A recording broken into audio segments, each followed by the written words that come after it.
Le choc des guerriers, le choc des titans, le choc des grands champions. Organisé par Gaston Production, ci njiitalu Makan Mbengue, l'héritier de Gaston Mbengue. Le dimanche 27 juillet à l'arène nationale. ndaw lu rëy mbokk yi Bombardier, l'enfant chéri de Mbour, double roi des arènes, le grand champion. moo fa war a jàkkaarloo nag ak Jackson Junior. doomu Géejawaay. birima ba ca benn bat ba bu waxee ren balay waxaat déwén. Makan ni combat boobu laay jël nag daal di koy jox ki nga xamante ne nii mooy El Hadji Djibi Dia, directeur général Sapronet, borom Kaolack. waaye li gën a doy waar ci bés boobu nag mbokk yi mooy Talfa gamer bi moo fa war a jàkkaarloo ak armée bu benn brak. c'est le combat de tous les dangers. waaye li Sénégal njaay ñëpp doon xaar mooy finalu clafu Gaston Production ci atum 2024-2025. bébé guy gi moo koy bëre ak Eumeu Junior. cey boobu combat. waaye mbokk yi ci bés boobu xeeru ngor numéro 2 dina fa jàkkaarloo ak Eumeu Sène Junior. Soulay Gaynde jàkkaarloo fa ak Caatu Ngéwél. Déranger dina fa jàkkaarloo ak Calki. Jules Diène jàkkaarloo fa ak Doomu Loor. Badou Fall dina fa jàkkaarloo ak Wextan. Sores numéro 2 jàkkaarloo fa ak Soga Door. Omar Sita jàkkaarloo fa ak Tafa Junior.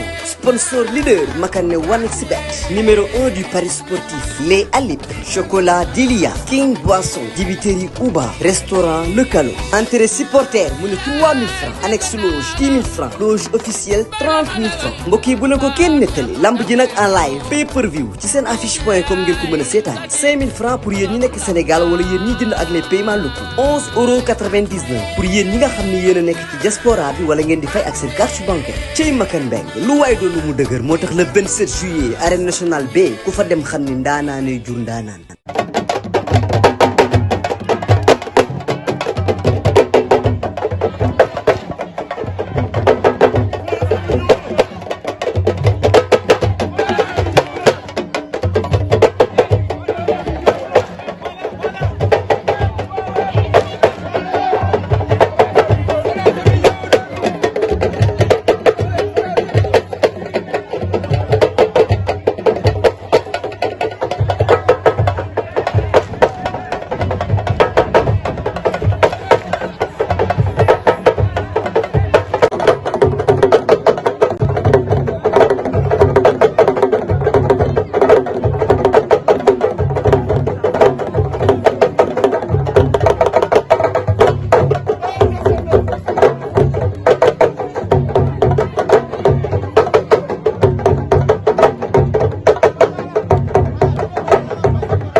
Thank you.